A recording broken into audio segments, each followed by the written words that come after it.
Hi, Jess. Hey, Kit. Oh, that's never gonna get old. I love how, like, last episode I was like, hey, Kit. And you're like, hi. And I was like, hi, Jess. Okay. So you coming in and like imitating me in all of the things. You're like, I'm going to do this and I'm going to do that. I'm like, you do this and you do that. Go right ahead. I love this for us. Oh, my This is gosh. great. So we left off last episode talking about me and all of my gayness and all of my understanding of how I came to my gayness and my queerness and my own journey of I thought you were going to say all your sexiness. that too.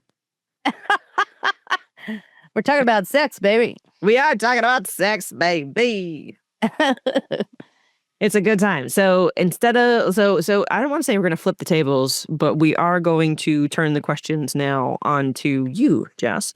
So in the last episode, we had talked about like the reason why we wanted to have this kind of like two-part intro episode of having me describe my understanding of what sex means to me and how I kind of came to that is so that everyone could understand where I'm coming from moving forward with all of these conversations, so that everyone has a foundation of, oh, so that's how Kit is approaching these conversations, and that's their understanding based on their own lived experience. And so now we're going to do that with Jess. So now Jess gets to share about what does sex mean to you. It's funny, you ask these questions and you think about like, what are the themes going to be for our season? And I'm going to come in on this, but did I do any real prep on it?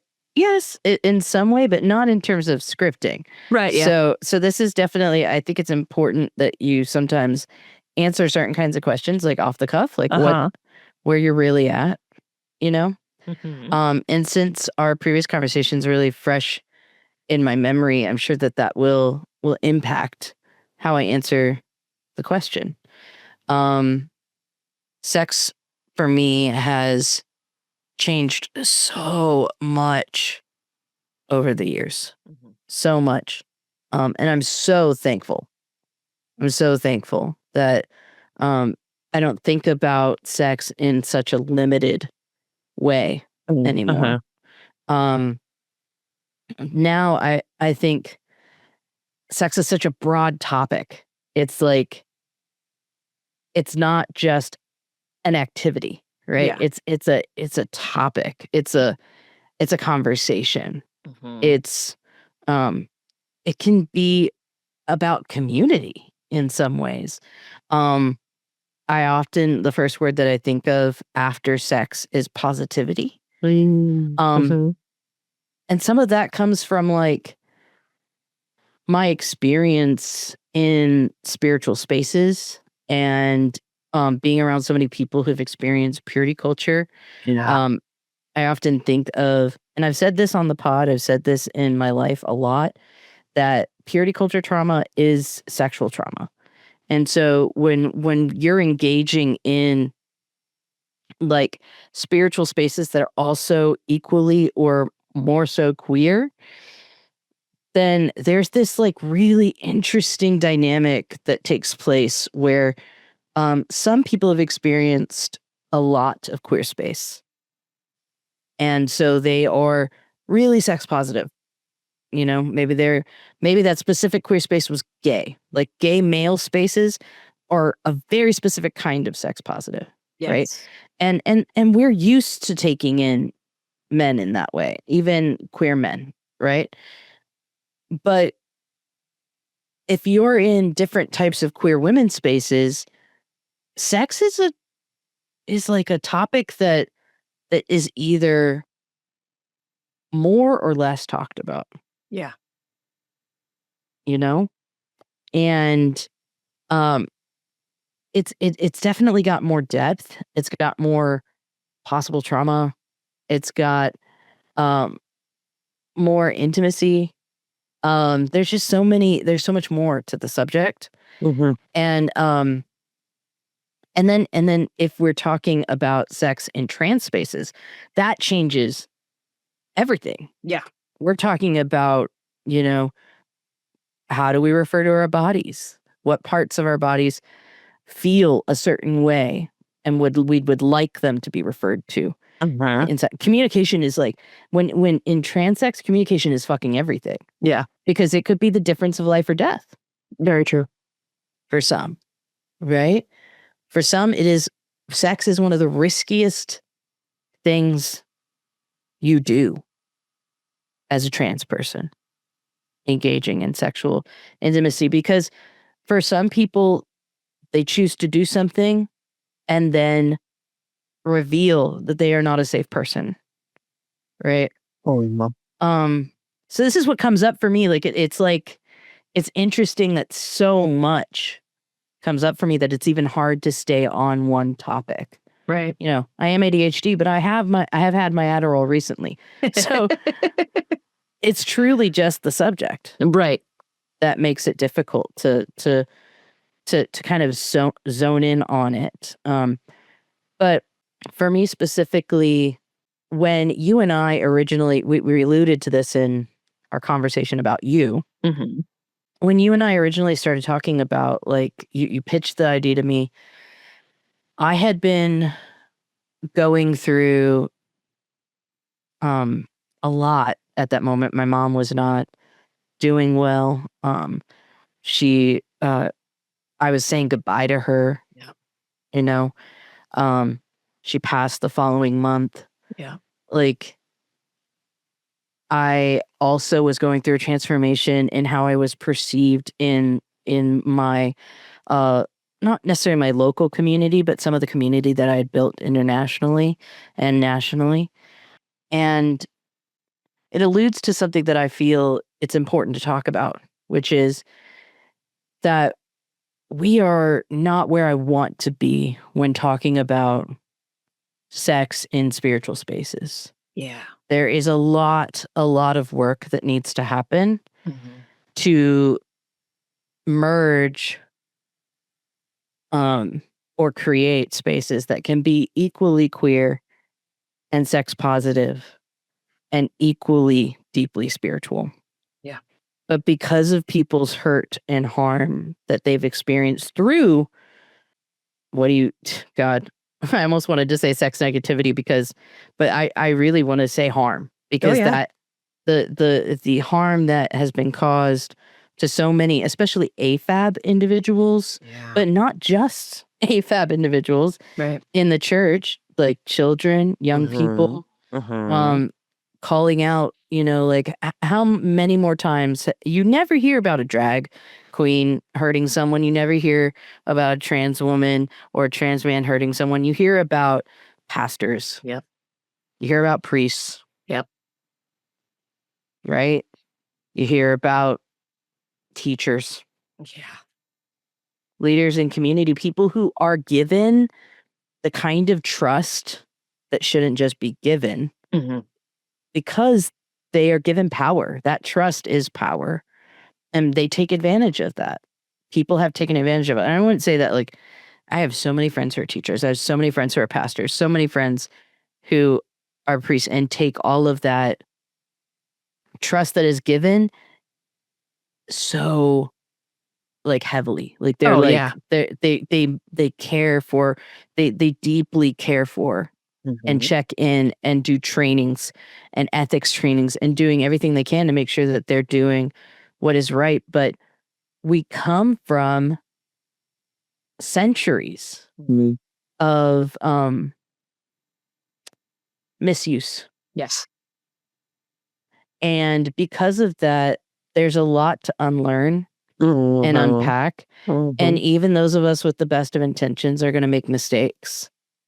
Even if they're tiny mistakes, we have to be able to acknowledge, like, oh, okay, I could have handled that interaction differently. Oh, for sure.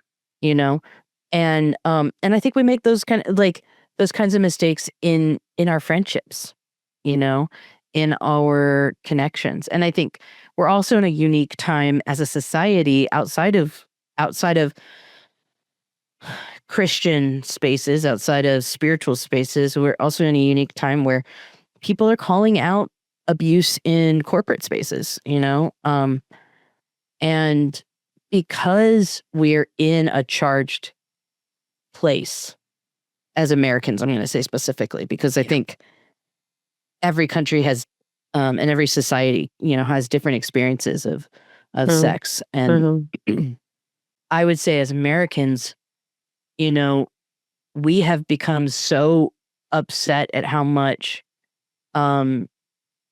trust has been taken for granted, and people have been power has been used to create uncomfortable intimacy and unconsensual intimacy, that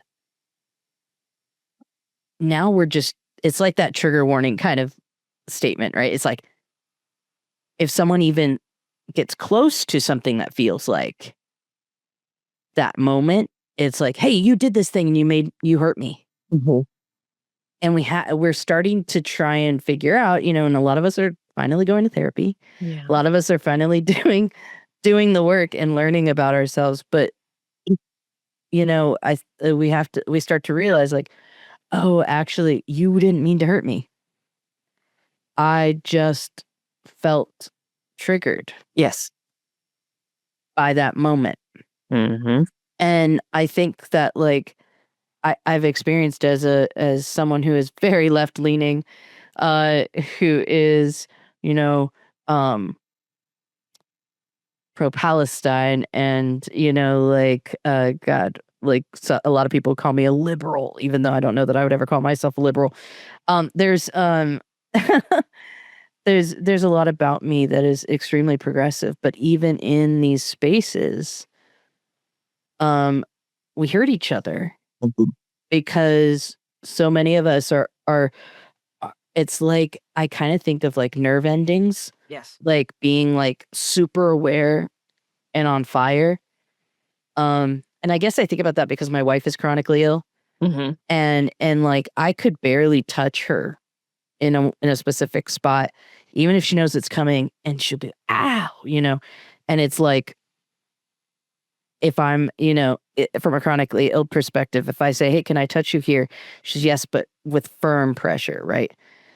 Because she needs to prepare her nerve endings for that touch, because it will burn otherwise, right? And I just think about that. If we're unprepared and we keep interacting with individuals within our community, unaware of our trauma, or unaware of how it can so easily be triggered, we will keep hurting each other. Yep. By throwing accusations or even touching on someone else's trauma, right? And so something as a, in some spaces I'm considered a pastor. In some spaces I was, the leader of a nonprofit. I was creating basically an executive director. Yeah. And the weight of those spaces for me was, I wanted to share leadership. I didn't really want to be a leader. I wanted to help make spaces, but I wanted to bring other leaders in. But I learned a lot about the weight of what it means to be in those roles and having so many different kinds of people with different kinds of trauma coming in. Yeah. And so my experience of being, I don't know if the right word is accused, or like being told, like, you made me feel uncomfortable, without any details, without any understanding of what that discomfort was. It's like, okay, we need to learn how to have these conversations. Yeah. Because I absolutely want to have that conversation with someone. If someone, I had an experience last year where I was at a party that I knew was going to be primarily queer men. There was it was very bare community oriented, which means it's very touchy-feely. There's a lot of intimacy. I didn't know that factor necessarily yet. And there were a lot of people who, I'm considered kind of a non-binary bear. So men with their hands on me, and men, especially big men with big hands on me, weighted, is a very different feel than what I'm used to, which is a woman's touch. Right. And I was like, why am I uncomfortable? And I remember thinking for a brief moment, like, this person makes me uncomfortable. There's something wrong with this person or these Uh-huh. people, right? There's a brief moment. And I thought, that's not true. It's not this person's fault. I had one gentleman who he was going blind, and he started to, so he would have to touch me to kind of feel connected to me. And he was a very strong man. And he kept like kind of squeezing my hands and squeezing my arm whenever he got excited about connecting. As you talked about, kind of that deep intimacy. There was like these moments for him that he was like, I've never had a conversation like this with someone. Yeah. This is so cool. And he was so excited. Mm-hmm. And in any other scenario, even if it was a woman, I don't think I would have reacted this way. But my body was saying, I don't want this man touching me anymore. Yeah. I feel uncomfortable. I'm scared. Yeah. I want to get out. And I've never been the severity of like, I don't want to use the R word on a podcast because that can be a trigger. I have had some experiences of like the lightest form of assault in terms of, I hate saying that, that's the stupidest thing I think ever come out of my mouth, but this, like, if we're talking about like on a spectrum of assault, like I've experienced people invading my space, touching my body in a way that I didn't consent to, and felt frozen and couldn't stop, right? But I haven't experienced what so many women have experienced, right? In terms of fully not giving consent and being taken advantage of. Exactly. Yeah. And even then I still felt I need to get out. And this man was kind. He was a good guy. He wanted to gift me things. Like, he was caring. He invited me over for like lunch with a group of people like the next day. And that experience really made me reflect. I mean, like I remember when I shared with my wives, and they hate it when I say that, my spouses, when I shared with them individually at different times, it brought tears to my eyes. And I thought, what's wrong with me? And it took me time to like get to the point where I realized it wasn't him that made me uncomfortable. It was this experience of that was what's the term? That I was not used to. I was not used to men touching me. Yeah. Period. In that way. Like, I was not used to the depth of like, of this touch felt like, I want you. I want to be close to you. The man might have been attracted to me. I'm pretty sure he was. But it didn't. Jess, it's really hard not to be attracted to you. Thanks, Kit. You're so sweet. Anyway, there was this like feeling of like, I've been desired by many people, and I felt that experience of desire from all kinds of genders. And I've never felt that level of like, I need to get out. And I'm telling you for sure, I know this guy is not a bad guy. I've been around him in other spaces as well. But it was that moment that I just felt like I got to get out. And I think it was because I had already hit my limit of being touched by men. And I was triggered. And I had to take time to kind of like dig into where the trigger was. And it doesn't mean that I had to keep exposing myself to the same trigger. And it can also mean, hey, maybe I don't go to another event like that right away. Maybe I take some more time. Maybe I write a clear boundary in the sand. Like, hey, I love hugs, but I'm not big on anything else. And that's okay, right? But I had never been that person because I'm such a hugger and because I'm such a lovey-dovey person. I'm good at hearing other people say that if they communicate it, right? And I'm also good at sensing if someone else is uncomfortable. But man, did it help me to continue to relate to those who have hurt me in the past without like excusing their actions, I still understood even more. You were hurting, you know? And so because that was fresh when you asked me, I was in a place of like, we need to do this, because I know we need to do this, because I know we need to have conversations around sex, and more people need to be open. And I've always said that. I mean, like I would have been down for this even a month before that to do it right away. But I'm glad we waited, because it prepared me to think a little bit more in depth about like why this is so important to me, that we have this conversation, that we talk to so many different people about what sex is. Even for those people that we send emails to be guests who don't respond, they're thinking about it. Yep. Like, why is this a hard thing for me to answer? Why don't I want to do this podcast episode? And so for me, it's when I feel that something is hard, it makes me want to lean in harder. And it's a beautiful part of my personality that I love.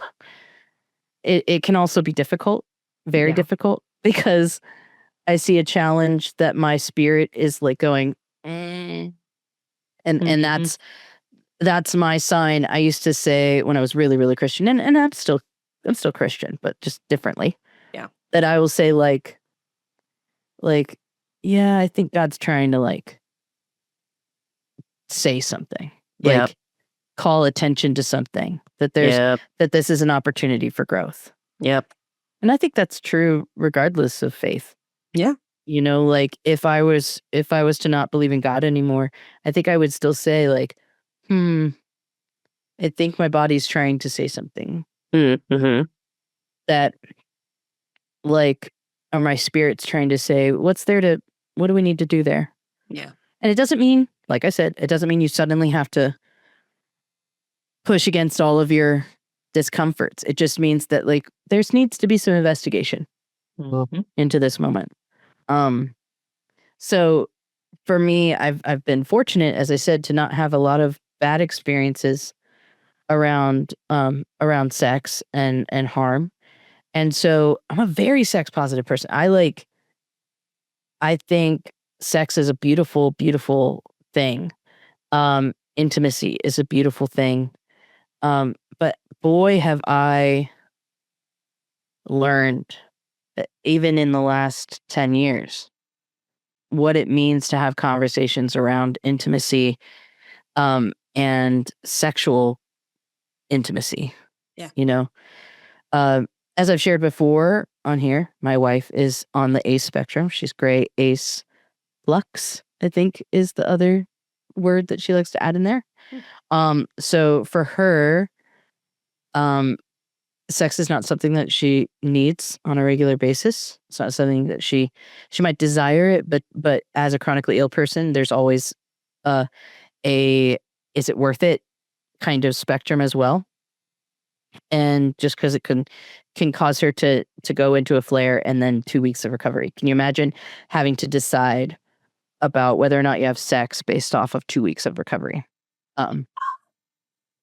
So, we had to learn how to communicate about, some of my desire, right? Because like before, I might have had an idea I was poly, but before I even knew I was poly, I would, whenever I had desire or desire for her specifically, I would show her because I thought it was a compliment. Because for me, if someone shows me their sexual desire, it's a compliment. Yeah. Right. And with Erica, even before we were married, there started to be this experience of where she would say, I feel like I'm going to disappoint you, or like like there's pressure to do it. Right. And I just thought, that's not what I want. Just because I'm showing you my desire doesn't mean that we have to have sex. Right. Right. But if you gave me the thumbs up, I'd be down. Yeah. Right. Yeah. But it wasn't like I need a thumbs up right now. And so that alluded to some of her hurt, right? Her experience of rejection and pain. And so we had to learn, we had to keep leaning into this and going, okay, how do we communicate about this? I can't just say to her, hey, stop feeling that way when I'm showing you that I desire you. I tried that. That was not the right approach. Just stop feeling that. No, that's not right. Okay. So how do I shift how I show her desire? And we've gone through a lot of shifts. And now we're at the point where like a more recent experience was she came out what was the situation? I'm trying to remember the exact situation. She told us the next morning that she had felt like she wished she had woken us up.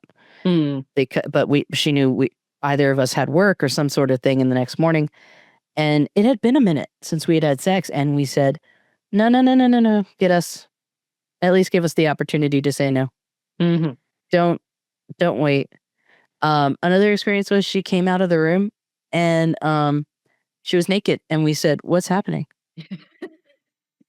Are we doing something? Are you just, she loves being naked anyway. She loves to just flash us. She literally, I've told my friends if they were in my house, they're sitting next to me, I'm like, right now, my wife would be flashing me. And she looks at me and she goes, yeah, that's true. It's a true fact. I have witnessed it happened this. when you were there, right? I have witnessed this, She yes. just lifts her shirt to her belly because that's as much as she can do. But that's she's also autistic. So it's a really cute little thing that she loves to just be like, ha ha, look at boobs. Does this make you happy? And it does, but there are moments where I'm a little wait a second, is this a clue, right? That she wants more. And one of those moments she came out and then she straddled me. And normally if she straddles me, 90% of the time, I call it horny for snuggles. She just wants snuggles. But she was naked. So there was clearly something else going on there. And so then it was okay, I don't make an assumption. I still don't make an assumption. I still haven't pressed the on switch for me. Right? Am I curious? Am I interested? Why, yes. But then I say, are we thinking you might want something? Are you in the mood? And if she says maybe, then okay, we're really close to a yes. We're really close to a yes. Maybe means she still feels a little bit of pain. There might be some things we have to do. We might have to do some caveats. We might need to have a snack first or do something that helps support her to be able to have sex. But yeah, it ends up being more of a conversation than how some people, I personally since Jana has been a part of our lives for the last 5 years now. But it's nice to have spontaneous sex. People who have sex on a regular basis know that spontaneous sex is nice. But those of our friends and family members that either have very busy lives or they have kids, especially if they have kids, sometimes you have to schedule it in. Right. And this is almost like that. It's okay, we're going to talk about it. We're going to communicate. I think once last year we had a spontaneous sexual moment and it was great. It was great. But that is how, to have one partner who you are able, you have to have a lot of conversations to get to that point. It's nice for me as an ADHD person who still values spontaneity and is on the normal to hypersexual range in my, I would say up until maybe a couple of years ago or last year. Yeah. You might consider me hypersexual. I'm in a kind of perimenopausal place. And so that is kind of shifting. But that was hard for me, was giving up spontaneous sex. And so having Jana be in the picture and having some of that. But even for us, sometimes we have to have a conversation it's been a minute. Or I have to drop hints. And by hints, mine are not really hints. They're, hey, I'm interested if you're down or if you'd be down later today. And I'm thankful for that I'm thankful for that element of communication, because if it wasn't for my relationship with Erica, we wouldn't, you know, I wouldn't be at that level of knowing how to communicate that well around intimacy and sex. And that has helped in terms of chemistry with friends. Like when I have random chemistry pop up, because I'm demisexual, and like if you get super close with someone, sometimes chemistry happens. And it has helped me to be able to have a forward conversation with people about there's something happening here, right? Cool. Let's talk about it. Yeah. What depth of something are we feeling right now? Right. Do we want to jump each other's bones, or are we just like open Right. to a little bit more closeness if that happened? And either way, the answer right now for us, I just learned the term polyfidelity, which basically is what we are. We're a closed relationship. Ah, yes. We are closed for now. That doesn't mean that we'll be closed in the future, but it doesn't mean I can't have these conversations with people outside of my relationship. Right. Like, what are we actually desiring right now? Okay, good. It's good to know this. Now, what is our boundary? Where is our line? How do we, let's check back in on this in a couple weeks. Okay. Are we still feeling the same feelings? Yes. Are they getting deeper? Are they like, are they about the same? Where are we at? And I'm really thankful for that. And a lot of those close people that I've had those experiences with, most of them are women and cis identified. And I'm so thankful that they're able to have those conversations. Yeah. And allow it not to shift our friendship. Yeah. Because I don't want to shift our friendship. I want to keep growing in depth. And like, I have the ability and so many people don't. I think my growth in my own understanding about my sexual desire and my own understanding of how connected my emotional intelligence is to my sacral place, that when I'm getting closely emotionally connected to someone, that might show up, and it's okay, and I can power through it. Yeah. And it's like, what are we comfy? Are we comfy with a little bit of flirting? Cool. Let's do it. Yeah. Let's send each other a photo of how hot we are when we get a good selfie. Yeah. Let's tell each other we're cute. That's cool. But in some relationships, that would be considered cheating right away. Right? Yeah. But for me, being able to have friends that I can have those conversations with really helps my self-esteem.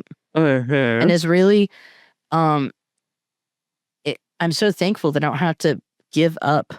I've had to give up friendships in the past, or they've given up me because they don't feel they know how to ride that line. Right. That their closest friendships can only be platonic, strictly. And I just, because so many of my closest friendships I've also had crushes on throughout my entire life, I don't know what that means. I've had to tough through wanting to kiss my best friend. Yeah. Since I was 6. Like, Right. I don't remember a time when that wasn't true. Especially being as gay as I am, right? That's that. Yeah. And knowing how beautiful people are. They're just beautiful humans. I tend to surround myself with these gorgeous, beautiful humans, and I'm like, damn it. Yeah, that was one of the things that you complained about at your own wedding. I know. Why are you all so hot? The struggle is real. The struggle is real. But that's what I feel like when I've had, the rare straight friend who hasn't done, or even queer friend that hasn't, more frequently queer friend who hasn't done the work around emotional intelligence connected to sexual chemistry, intimacy, and knowing who you are, right? We run into problems. Yeah. In terms of communicating around around whether it's our own sexual encounters with other people or whether it's sexy jokes or whatever it is, like playful. I'm an extrovert, and even my kindness in a very platonic way from me can be perceived as, do you have a, are you hitting on me? Mm-hmm. I had a friend who I know would be comfortable with me sharing this story, who came to one of the events and conferences that I had hosted, and told me like a year later that it was their first time being in a really queer space. It was also their first time being in a affirming Christian space. And they were having such a good conversation with me and another leader at the time. And we joked. I think there were a couple of like gentle jokes about sex, and also we were just complimenting them. They were really talented. They had just sung on a karaoke experience and played, and we were just like blown away by them. We were just complimenting them.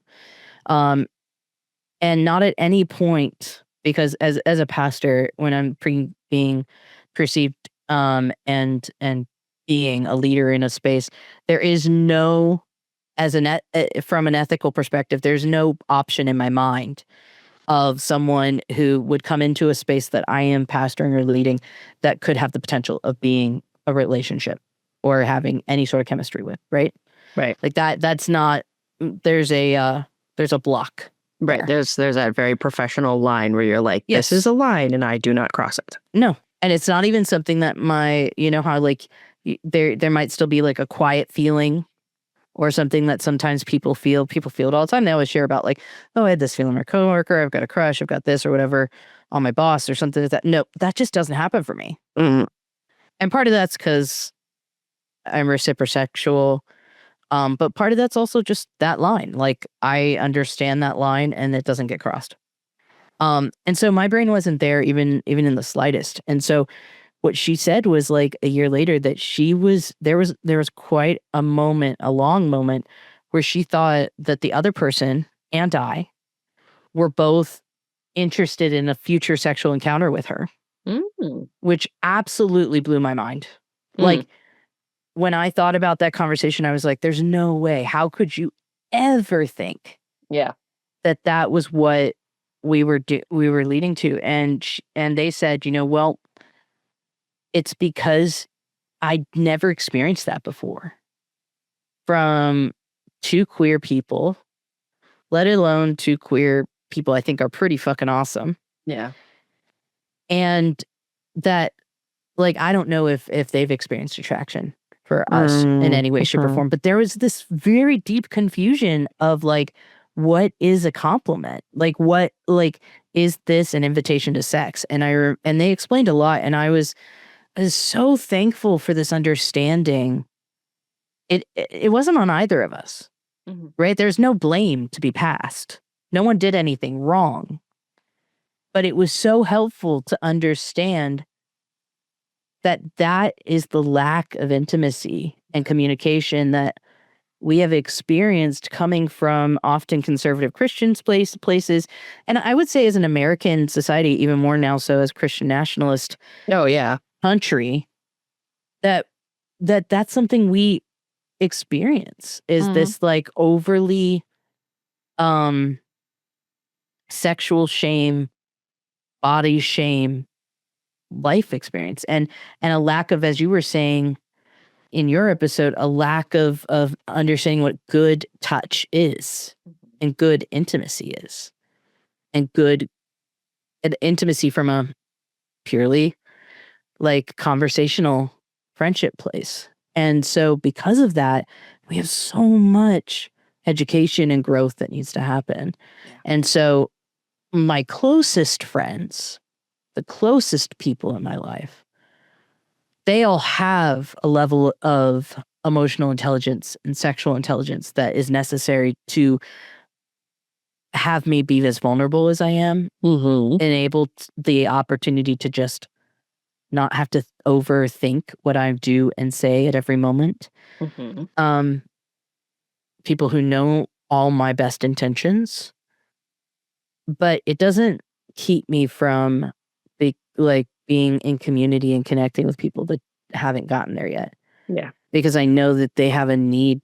We have a need to share this beyond the podcast episode so that people will grow. Yeah. Yeah. There's a lot of tangenting. Thank you for not interrupting. But there's a lot to be said when it comes to how we talk about sex in spaces. There's one thing I wanted to talk about, which is yes. Like emphatic yes. Right? Yes. So I would have said this even a year ago, that an emphatic yes, enthusiastic yes. An enthusiastic yes is absolutely essential. Yes. Right? I would have said that a year ago. And as I've continued to kind of do this work of like having more conversations that enter into a gray zone of why relating to people who had thoughts that I would never think, right? Trying to understand them. I've started to realize that like a curious yes is just as important. Yeah. And needs to be a part of the conversation. Because there are so many enthusiastic yeses that can't happen when you don't know what's next. Yeah. Right? Like, for example, I haven't spent a lot of time in overly kinky spaces. Right? Like, I haven't done rope play. There's a lot of things that I haven't done yet. And my spouses, have different things that they might want to do or try. And so when we enter those spaces, I have to be ready to say, I don't want to just watch. I'm curious. Can we try something? And then know at any point in time that I can remove consent, which I've known for a long time. But I think that needs to start being a part of the conversation, because I think so many people are thinking black and white. Yes. Around consent. And the truth is that we need to think beyond black and white. Right? We need to think like a no is black and white. You're absolutely correct. Yes. But there's a lot of space in between there where we can say, I'm nervous, but I'm curious. Okay. Yeah. So right now, it's a yes, but. Right now, I need you to go slow. It's still a yes. It's become a no, but it doesn't mean it's a no always. These are all things that we need to get more comfortable. If we talk about sex more openly, if we get more comfortable talking about sex with not just our partners, because some people just really aren't good at talking about sex with their partners. Maybe they're good about talking it with their girlfriends. They're not good about talking about it with their partners. If we can get better about talking about sex, even just logistically, yeah, we don't have to get dirty. You don't have to it doesn't have to be a dirty joke. It doesn't have to be a guess what we did last night. It doesn't have to be that. It can be something happened the other night and I don't know how I feel about it. Would you be comfortable with me bouncing it off you? It doesn't have to just be our therapist. It can be your buddy. Yeah. And I've had times where I've had some of the best sex ever, or we've done something new, right? And I text my best friend and I'm like, dude, oh my God, the craziest thing happened last night. Can I tell you about it? And he's like, yes, please. Right? And I love that. And I think we need to get better at having those conversations so that when these moments of curious yes come up, we're not afraid of them. Right?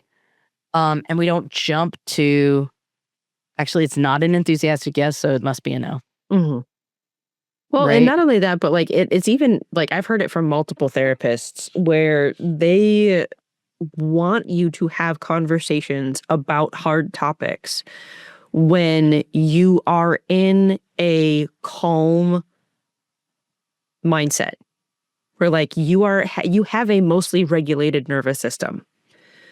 Like the times to not have conversations where you're trying to legitimately figure shit out are when you have an unregulated nervous system, That's a good point. because you're not going to be able to see all things from all aspects. You're not going to be able to like take that zoom out and take that zoom in if you need to when you need to do it, because your fight or flight system is the one that's in charge. That's true. So you're not in your like your middle brain. You're in your prefrontal cortex where everything is just rapid response, because you're like, I feel like I am in trouble. Like I am in peril. I am not safe. And then you are Right. going to make decisions and you are going to say things possibly that you don't necessarily mean, or that you haven't fully thought through because you're just trying to protect yourself in that moment. And so, yeah, to have these conversations where when you have a mostly regulated nervous system, to be like, I'm feeling a slightly uncomfortable. So I know that like this is a sticking point for me. Like something happened. I'm not fully okay with it, but I'm not 100% sure why. Yeah. Like I know, like and the thing is like to your point of curiosity, I'm curious as to why I'm not 100% with this. Yeah. Like I know that I can trust you in this most intimate act that we have together. Like we're doing this thing. And I said that I wanted to do it. And as we were doing it, I was like, okay, is this weird? Is this weird for you? Because it's weird for me. I'm not sure. Like, am I just in my head because it's so new that I'm trying to figure out the logistics of it? And so like the disconnect between my head and my body is very much so happening, where I'm very much so living in my head space and I'm not even remotely in my body space. Like, what is going on here? And so to be able to have a space where you can have these conversations and you know that you can unpack them because you're in a space where you can express yourself. It's like, I don't have to try and explain absolutely everything. We know what happened. I don't have to go into the nitty gritty details of like, oh, when you did this with your fingers, it really hurt. It was like, yeah, that felt weird. Please don't do that again. Or if you do it again, give me a heads up, because I was not expecting that and it took me out of the moment. Yep. Sometimes you do have to talk about the nitty gritty details Right. of, you know what? 3 fingers was too much for my body pretty much ever. Yeah. At least your fingers. Right. And that's like, that's okay. You know, I think part of what we also face is like, but we're supposed to like things bigger, or we're supposed to like it like this. And you also have to get past that, you know? I was just thinking about how my wife, when we were talking about this, my wife Erica specifically, when we were talking about this recently, she said that's what I like about red, yellow, green as a system, because that, like, yes is definitely a green, you know. Yellow is like, yellow can still be positive. Yellow can be Yeah. like, I'm liking this. I think I'm liking this. This feels like we're on the right direction. Mm-hmm. And it can also be, I'm not sure. Keep going. You're right. It can be like a blue yellow leading into green, Yes. rather than an orange yellow leading into red. Yeah, that's such a good, exactly. And so but it's helpful to have even the visualization of red, yellow, green to understand like what a maybe is, you know, or what a curious yes is. And sometimes it's actually physically saying, you know, green, or you normally don't have to say green, but you Right. definitely might need to say yellow, you know. And I'm such a verbal communicator, but my partners tend to not be. and they've had to learn to be, because it helps. Yeah. It's helpful for me to get a direct yes, no, maybe. You know? And so yeah, I appreciate that, but I feel like often in media when I'm hearing people talk about sex, it isn't in this way. Oh no, not at all. Not at right? all. Yeah, it's like I mean, except for when it's there have been a couple of exceptions that I've really enjoyed. Like, speaking of sexy, Heated Rivalry. I don't know if you've watched it yet. I Oh, don't. Friends, you don't listeners, watch. You don't watch. I don't forgot. watch TV because I don't own one. And I know some people are like, "How the hell have you like how do you live without a TV?" I have for the last 3 podcasts, but I also have for the last 4 years. At this point, I am so used to not having a TV that I have a feeling if I would get one, it would be very weird for me. Yeah, it's Reels. You like TikTok, I like TikToks and Reels. and you love podcasts. I do. And every now and then a good book. Yes. And I'm similar. I'm a filmmaker, so I love media and I love cinema. Yeah. And so there is, first of all, my response to Heated Rivalry is often first, it was beautiful. And the way in which they shot the sex scenes and the sexual encounters, the intimacy coordinator, the person who like taught them how to do this and also shared responsibility in how that was shot. It was so well done. I could not say better how well done that was. And one of these boys is, I think both of them have been kind of quiet about their own sexualities. One of them has been mostly out as straight for the most part. Who knows? Maybe that has shifted. But one of them has definitely been more quiet, right? From what I understand. I've dove a little bit, but not too hard. But their ability to connect on screen was incredible. From not just a sexual place, right? Like from so many other perspectives and ways. But one of the things that I enjoyed was how they showed their own growth of communication, their own arc of like becoming better communicators with each other around what was good. When they finally had intercourse sex, there was a constant checking in from the top saying like, is this okay? And up until that point, he had been very aggressive in his pursuit and in the way in which he would like kinky in the way in which he was like telling him what to do, being really, really real bossy, very daddy-esque. But then there were these like the moment they finally did a thing that they hadn't done and entered into a certain intimacy of intercourse, and the other partner had definitely had like a dildo and utilized that, but had not had like an actual other person inside him. Because of that communication, it was, is it still good? Is this still okay?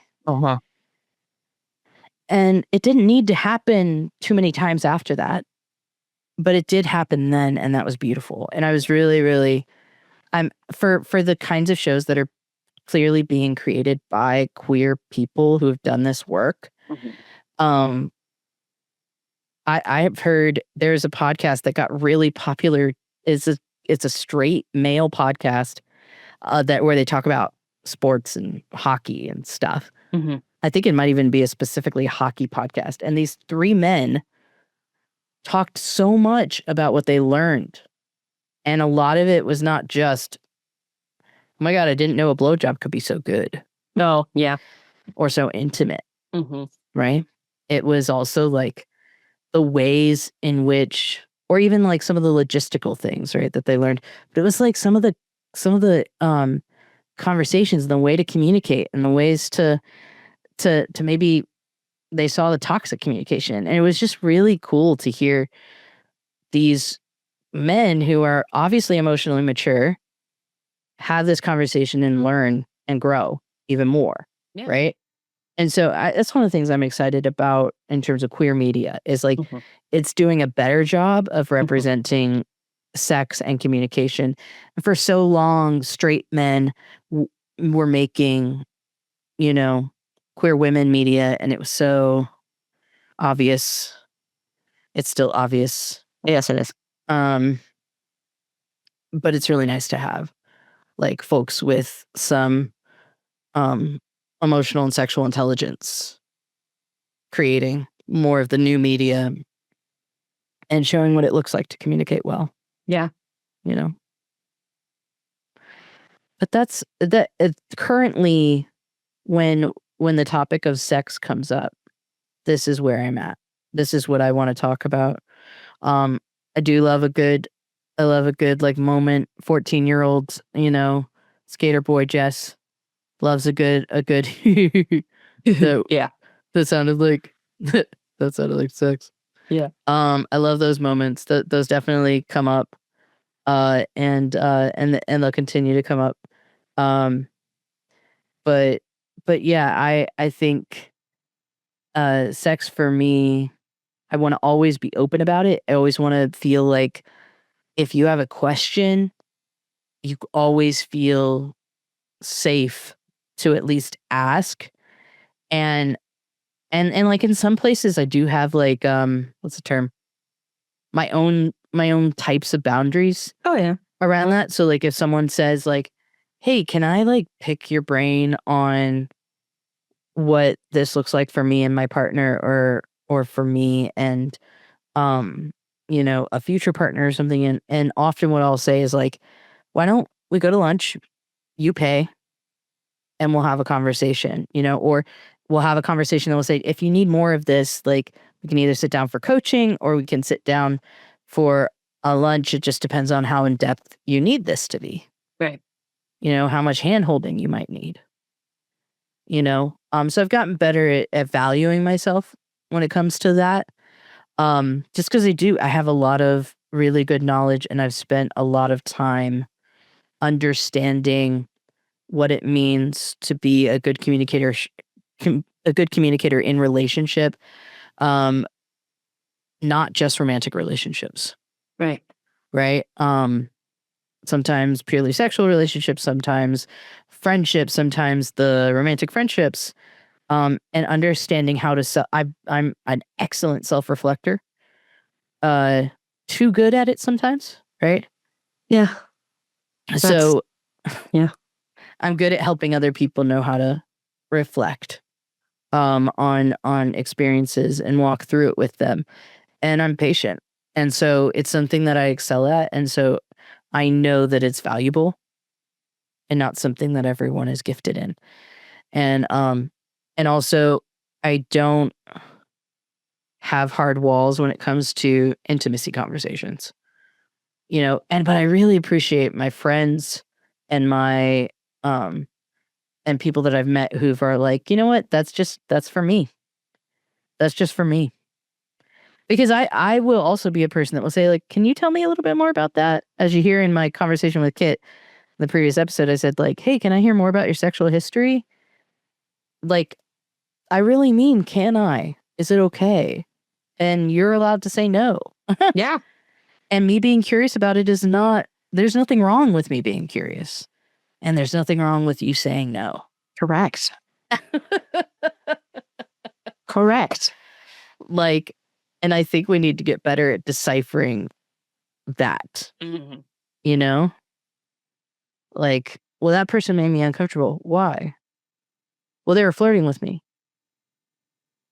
You sure about that?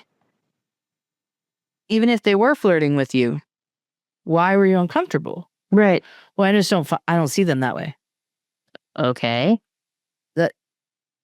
But that's not their fault. If you did see them that way, would you be comfortable? Oh yeah, because I would like them. Mm-hmm. Okay. That's different than they make me uncomfortable. Huh? Now, if they persist after you say like, "Hey man, it's not really my bag, not my thing. No thanks." Uh-huh. then okay, they make you uncomfortable. Yes, right. But like if someone just like is being sweet to you and kind to you, and you sense that they're flirting with you, that doesn't immediately mean that they've done anything wrong. And I No. think we need to get better at that. Yes. Like at understanding that. And I get that it's hard when we've experienced our own traumas of different people who've shown that that was their yellow flag and we didn't know it. Right. Yeah. It's really hard. Mm-hmm. For sure. What were you going to say? I was saying, and this is also where, to your point of self-reflection, you as a person need to understand what your own limits and boundaries are, and then not be afraid to state them. Yeah. Like you have to speak up for yourself. Yeah, absolutely. And as someone who is not much of a freezer, when I have frozen, I understand, like, do I explain this to them later? Now that I know what's going on, do I tell them now? It's hard. It can be uncomfortable, right? Yeah. But if you want to salvage friendships and salvage relationships and stay away from the much bigger drama that could be around the corner, it's important that we learn how to have those conversations. Mm-hmm. Have to.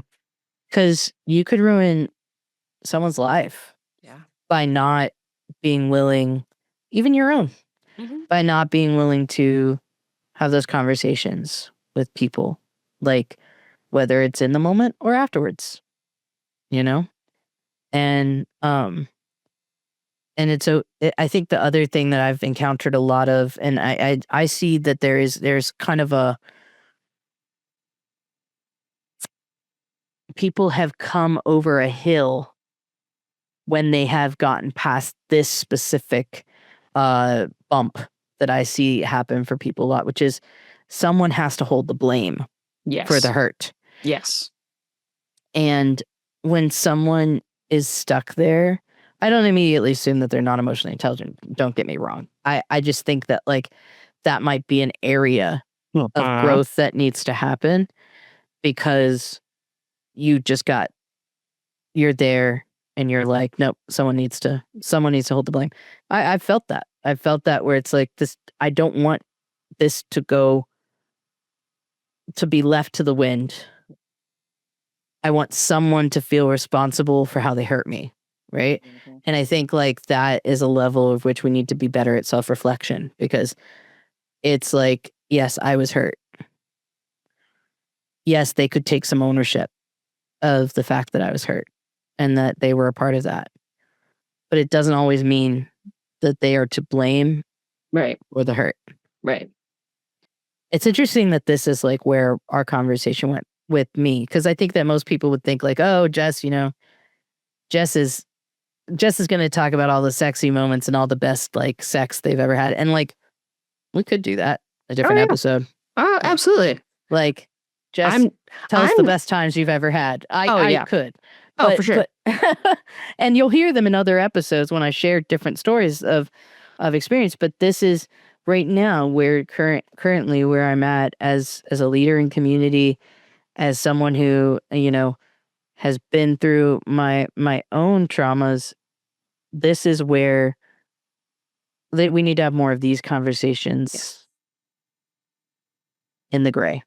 Right. And that's why, and that's also why I wanted to have you as a co-host for this season, because that was why I brought it as a pitch to you to begin with, was to be like, hey, if we do this, I want you with me doing this, because I know that you'll be able to bring a different perspective. And because these, friends, these are the conversations that Jess and I have on a regular basis.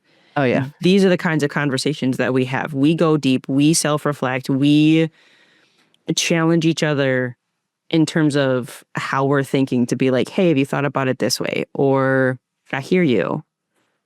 And It's the yes anding. It's the did you open yourself up for consent? Like, have you thought about this from your perspective versus like legitimately thought it all the way through to the end? Like, did you stop thinking at a halfway point and you're like, I thought about it all the way through? Like, did you take it to its furthest conclusion for your own self before you brought it to somebody else?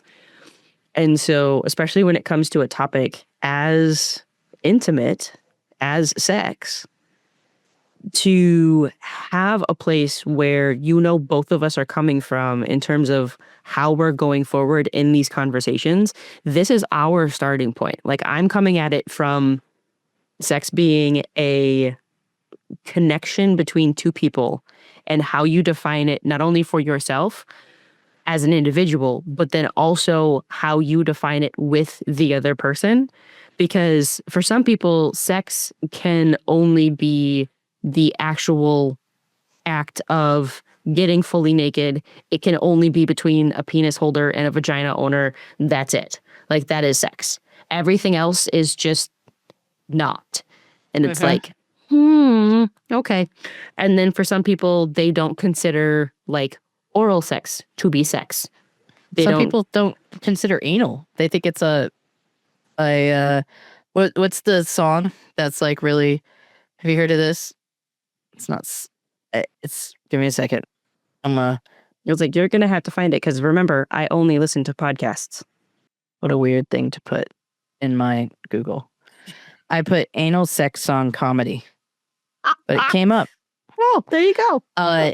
It's called The Loophole by Garfunkel and Oates. Okay. Garfunkel and Oates, really? Yeah. So, okay, let me look up the lyrics. The music video is hilarious because it's like, it's basically based on like, Catholic schoolgirl kind of vibes where purity culture, like this is the loophole, is anal sex, not so the lines, all my life I've been good, do what my mom and dad and God said I should, go to church and Bible school to live by God's rule. So whatever people tell me that the Bible tells me, I will do. Walk the halls of high school with my purity ring. Unlike those other girls, I got my morals in check. It was easy to do till I got a boyfriend, and pardon my French, but he's cute as heck. But I made a pact to keep my hymen intact, and Jesus and I are tight. Never learn about the birds and the bees. I was taught to keep an aspirin in between my knees. Because the Bible says premarital sex is wrong, but Jason says that guys can't wait that long. That guys can't wait that long.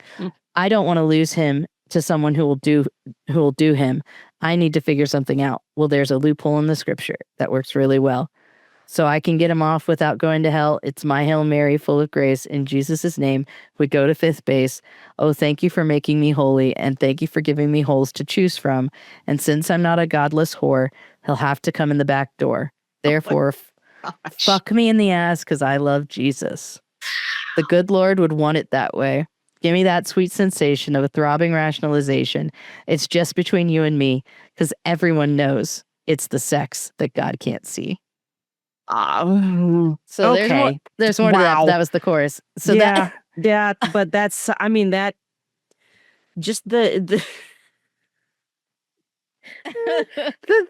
reason why I'm having such a hard time vocalizing this is because of the fact that, like, I remember being in high school, like, kind of having conversations to be like, well, what do you consider anal sex? If you don't like, does anal sex count? Because, like, it's technically not like vaginal sex, like, so it's not a thing. And I'm like, right. But just by definition, if you have the word sex in it, it's sex, right? Just because there's an adjective in front of it describing what kind of sex, same sex. Yeah, I was gonna say, when it comes to abstinence, like it doesn't work because people are gonna find a way. They're gonna find a quote unquote loophole. Like they said, they're gonna find a way to have sex because it's what we do. I mean, even you jumped into your logical brain away from your faith brain, right? Like to justify having sex. Like, people are going to, you said, well, it has the word sex in it, anal sex. No, people are saying anal instead. Right. Like, oh, well, I don't call it anal sex. I just call it anal, right? Like, this is just true. Like, people will always find a way to get, to have pleasure, to enjoy life. I mean, right? the loophole that came to my mind was Mormon soaking. What's Mormon soaking? Oh, see, this is why I have some of the knowledge that I have is because of the fact that I listen to so many podcasts, and because Mormonism very much so is incredibly culty in how they approach everything. They get featured on a lot of cult podcasts, and and I listen to a lot. I bet you I know about this, but I'm just not remembering. Yeah, it's when you like, especially at like like, highly conservative colleges, when they want to have sex but not actually have sex because it's technically not doing anything. Basically, they get naked, they insert their penis into a vagina, and then they just sit there. No movement. What? Yeah, it's why it's called soaking. Ew, it's such a weird word to call it. I know. And I was like, so it's penetrative sex. Legitimately penetrative sex. But because there is no movement, it technically doesn't count. It does count. I'm sorry. And I'm like, I'm sorry. Fully penetrative sex doesn't count? Well, here's the thing that I think about is sometimes that's something Jana and I do. Because if I come out, like fully out, she's going to have an orgasm right then, right? That's just something that like her body does that is different than anyone else that I've had sex with. And so I might go in. There might be, of course, there's, movement in the beginning, but like sometimes we just want to be connected deeper. And it's an emotional thing. It's an emotional and spiritual experience for us because we just want to be close as possible. Yeah. Yeah. So in some ways, soaking feels more sexual to me than just doing it. Yeah. And getting it done. Like the idea of like hooking up with someone and just getting off sounds so non-sexual to me. How funny is that? Right? Yeah. Like it's totally sex. You're literally fucking. Mm-hmm. But for me, I'm like, no, it's not sex. Like sex in my like lower part of myself, it's like, nah, that's not sex. Like, is that sex? Nah. Like It's kissing. It's basically can be more sexual to me. Yeah, 100%. Than a hookup. Oh yeah, absolutely. Like a certain kind of conversation that just has us edging the entire fucking time, and we get off and we're not actually getting off. We get off the phone and then we like later I'm like, fuck, I am soaked. That was more sexual than a hookup. Oh yeah. There's so many things that I consider more sexual than an actual like act of quick sex. Oh yeah. Yeah, so for sure. It's such a funny thing. I'm really excited. To have this conversation with more people. So I just think about how different, even just you and I, our perspectives, our conversation around sex is. It's funny. I think a lot more people think, because of the way that I talk so confidently about sex, that I have had so much sex. I've had a fuck ton of sex, but not with a fuck ton of people. Right.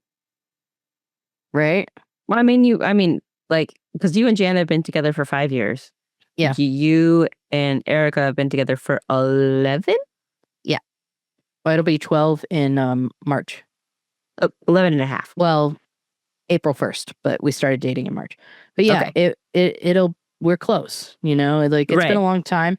And then as Jana has said previously to me, which was really honestly in that moment and in that conversation, mind blowing, that I was like, she was like, yeah, I've been single for more of my life. versus you, who's been partnered for the majority of your life, your adult life, right?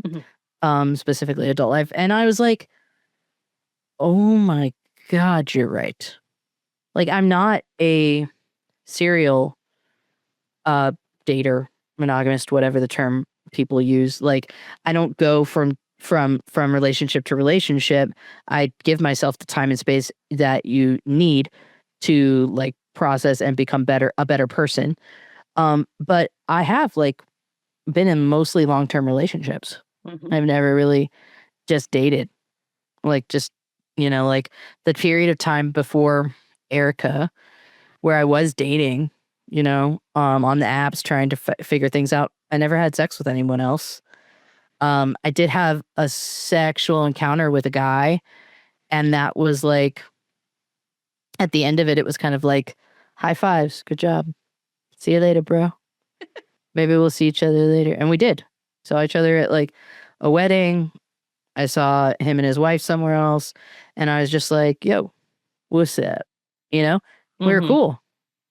Like, that was what was clear to me, that I was like, sexually at least, primarily wanted to be with women. But that I could be open to multiple encounters. But that was like, I needed that mostly to like break the seal of like 11 months of not, I think it was like 11 months or a year of not having sex. And then I was like ready to be more intimate with Erica when it happened, which was a couple months later. And I'm really thankful for that because I needed that. Yeah. I was already nervous as fuck when I met Erica. And I wanted us to be like officially in a relationship. Like, I asked her to be my girlfriend, and then we had sex because our second date or third date, I think it was our second date. I came over. No, I think maybe it was our third date. I came over to her house and we were like watching a movie, and I could barely get my arm around her. And finally, by the end of it, she's just like, what the fuck is happening? Like, I kissed her finally. And then I like pulled her over on top of me. It was like all the mojo that I'd been missing for like years came back. And I like to joke that I saw a little mojo in the corner. I was like, you get your ass over here. I need you right now. And Mojo was like, like in the corner. And then finally, like, I like pulled her on top of me and she's straddling me. And we're kissing and making out, and it's going somewhere. She's taking her clothes off. It's going somewhere. And I'm like, oh God, oh God, oh God, oh God, oh God, oh God. I'm not ready. I'm not ready. I'm not ready. We're not official.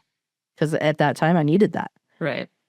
And then we hit like a point where she was like, this would be easier if we were in the bedroom. And I was like, I actually think I might make you wait for it. And I thought I was being so smooth. And she knew that I was scared shitless. She said, she said later, she was like, what a wuss. But in that moment, I thought I was being so smooth. I love Erica. She's amazing. So we ended up, it was like the next day, or I think it was the next day, because I didn't know what date it was. I wasn't paying attention to the date. All I knew is that I needed to ask her to be my girlfriend. Come to find out, I did it on April Fool's, like a dumbass. Oh, no. Thank God she wasn't paying attention to the date either. But now this is our dating anniversary, is fucking April Fool's, which is so annoying. That's funny. Yeah, it is funny. But especially because I know Erica and I know you, it is highly entertaining because of the fact that you are so ADHD and she is so very autistic. Yeah. But also, we both love dates. Like, right. Like, I keep track of dates regularly. Like, I'm a big, like, these are the dates that we, with Jana and I, she's got all our dates in the calendar. Like, it's always, I like dates. Yeah. I like to know what dates things happened and anniversaries of things and birth dates. And I love that stuff. And so the fact that I did not notice that it was April Fool's Day when I decided to ask her to be my girlfriend is something else. But yeah, so it was brilliant. So yeah, I hadn't, had sex enough for that to be something I could just do. Like, it was something I needed to feel was an important step in our growing relationship, you know? And even now, like I sometimes jest and think about the fact that like if we were to open up, that I might be more prone to being someone who could have a hookup. Mm-hmm. Even if it was like with someone who had a really nice, good, deep conversation with, it led to, because I'm Demi, it's kind of necessary. It led to a sexual encounter, and then we didn't really have a long friendship after that or anything.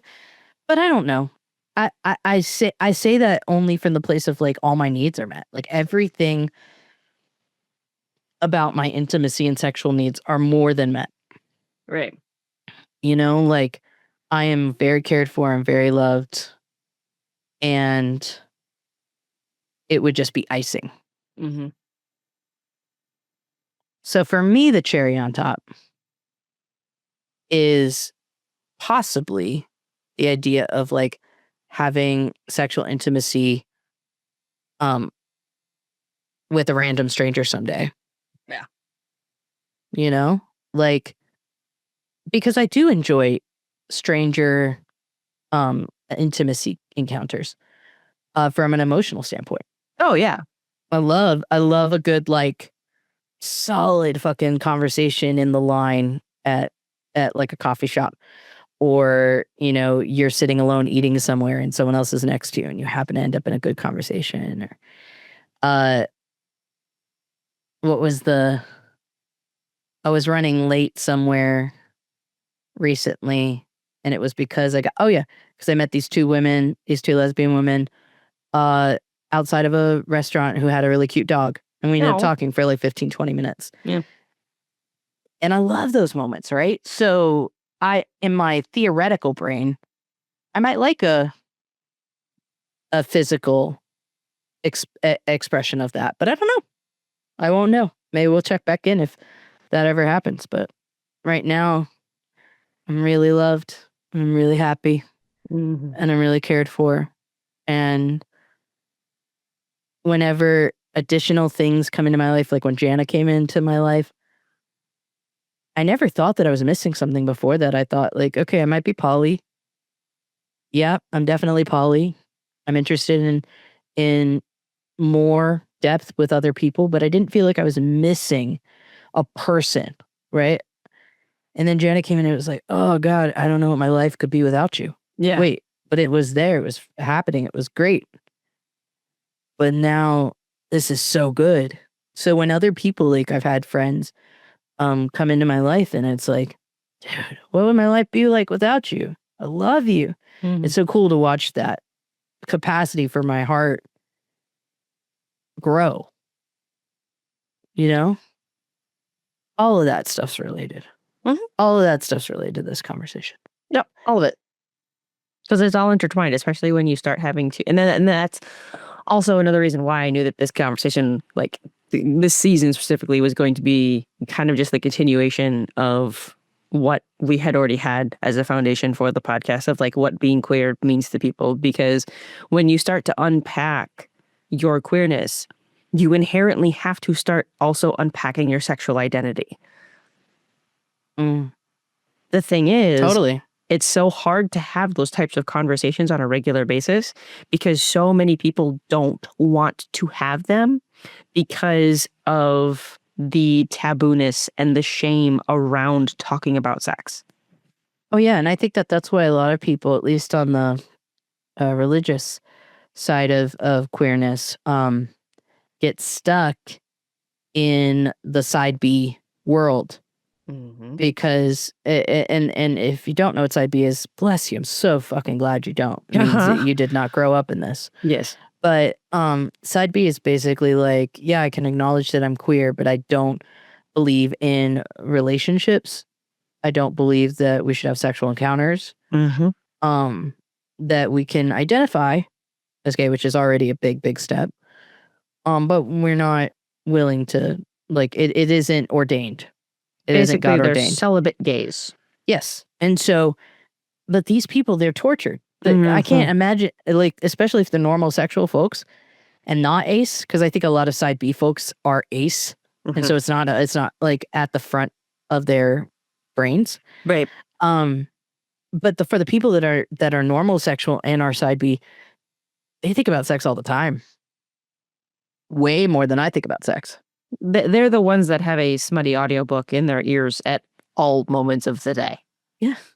And there's nothing wrong with that. Oh, no. Nothing wrong with that at all. They're unwilling to acknowledge that this is potentially a good thing, an okay thing, you know? They're really, really stuck. And that's what I think about when you said what you said. Gosh, this topic is going to be wonderful. I also think it's going to make us think, and we should probably do at the end of the season, like, so has this answer changed for us? Yeah. Yeah. Because even in, you know, our first two conversations and our conversation with Dr. Jolie, that people will get to hear, my perspectives have shifted. And that's what I love about being in community.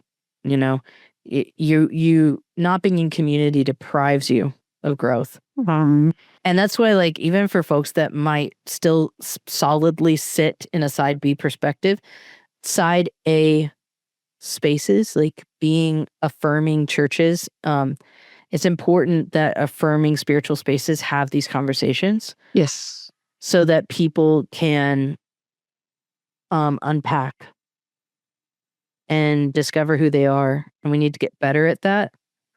And there's a lot of ways to do that. And one of the ways that I'm currently working on, that I'm excited to share more about as time goes on, is me and a couple of ex-Episcopal priests are working on a paper about polyamory that will be most likely published in a highly Episcopal resourced space. And so there's also some other potential opportunities. And so we're excited to kind of start talking about polyamory, because where that conversation has to start is what we're doing, which is like having conversations around communicating about sex in like beyond your partnership, but even within yourself, like sexual intelligence, which I'm going to keep saying because I think it's a great term. I've never heard anyone else say it, but I think it's a great way to reference to this. Because it's like it's a what's it called, a aspect of emotional intelligence. Yes. So yeah, I think that these conversations are going to be the first conversations before we even start talking about relationships with other people. And we have to understand ourselves, you know, because polyamory isn't exclusively about sex, but so many people believe that it is. Oh yeah. Believe that it's just about being greedy. So I'm excited to like start opening up this conversation, because it's going to help a lot of monogamous folks too. Yeah. So, for sure. So not just our podcast, but I'm excited to like dive into this with this poly paper as well. So, but yeah, no, I think we've taken up enough time for me. I'm excited about everyone getting to hear our conversation with Dr. Jolie. I'm excited about what questions our listeners will bring to the table. Who believes in us, and has the financial capacity to help us on Patreon. That's going to be great. Yeah. Very much so looking forward to expanding in all of the ways in 26. Yeah. Feel free to, if you think that this is a conversation that you want to have with us, that you think that you would bring something unique to the table, feel free to reach out to us. We would love to potentially have you on as a guest if this seems like something that you'd be interested in. We have a pile of guests already lining up, which we're excited about, but doesn't mean we don't want to hear from you 100%. And if you just have a question that you think would be valuable for anyone, or you have someone to suggest to us, please reach out at our email, which is queerconsciousnesspod, right? At gmail.com. That is correct. Yes. queerconsciousnesspod@gmail.com. So reach out to us, please. You can also message us on Instagram. We might be a little slower to respond there. But we will get better. And you can also hit me up on my personal socials at Jess Grace Garcia, everywhere that that exists, social media. That's basically where you'll find me. Yeah. And the podcast Instagram is _queer.consciousness. I check that fairly frequently. So if I miss it, then if you want to get me immediately, you can hit me up on my personal Instagram or TikTok, which is both the same. It's sergeant.says. Yeah, and all this information is in our little It is. bio. It's all in the show notes. And one of the things that we are going to get better about is asking all of our listeners to share our podcast with other people. If you know for a fact that someone needs to have some sort of guidance, or they just need to get kind of gently nudged in the right direction, share a podcast, share an episode. Say, hey, I really, really like this episode. I really like this conversation. They all made me think, both Kit and Jess and the guest. They all said things that really expanded me. I was able to take what they said and just kind of go and do my own research and go in and talk to them and reach out and find people that also have the same mindset and mentality that I do, coming into these conversations and coming into these spaces. That's what we're here for. That is why we are here. That is why we started this podcast to begin with. Absolutely. This is going to be good. I'm very excited for all of the upcoming conversations, all of the things that we're going to be doing. And 2026 it's off to a start. Yeah, does not feel like, it feels like we are choosing joy and choosing education and choosing to push back on all of this horrendousness that is continued into 2026, and utilizing our place of privilege, at least for me, of being in a safer space, and continuing to use my voice to speak out for queer joy, and to put love and education into the world and into our society, because that is what they do not want. Right? Right. And so this is a way of resistance. This is a way to protest. Yes, it is. Yes, it is. Anything else, Jess? No. All right. Well, I shared more than I thought I'd share. That's true, but that's what this space is for. So absolutely. It's all good. Anyway. I love y'all. Love y'all. And we are looking forward to all of your questions, and hit us up. Let us know what you guys are thinking about this upcoming season and what you're excited for. And if you have any suggestions on things that you think would be interesting for us to talk about. Until next time.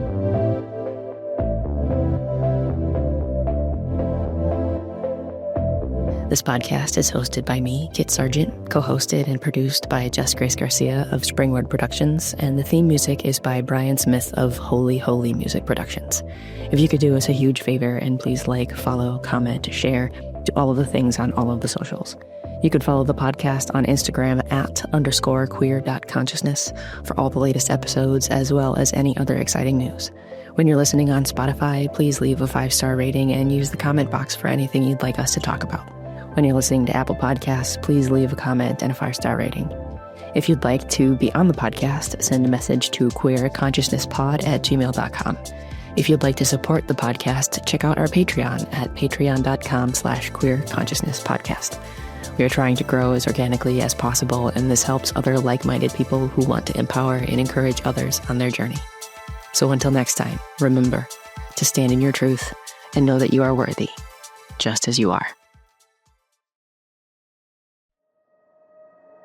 We are the Deadly Faith Podcast, a show exploring where religion and crime collide. I'm Lacey. And I'm Lola. If you're interested in learning about cults, murderous ministers, and religiously charged crimes, look no further. We invite you to journey with us into the dark church halls to find out what cults are hiding among us and which deranged church leaders are locked behind bars. But we'll take a look at the religious factors that may or may not have contributed to their heinous crimes. You can subscribe or follow the Deadly Faith Podcast anywhere you listen to podcasts. Now back to the show.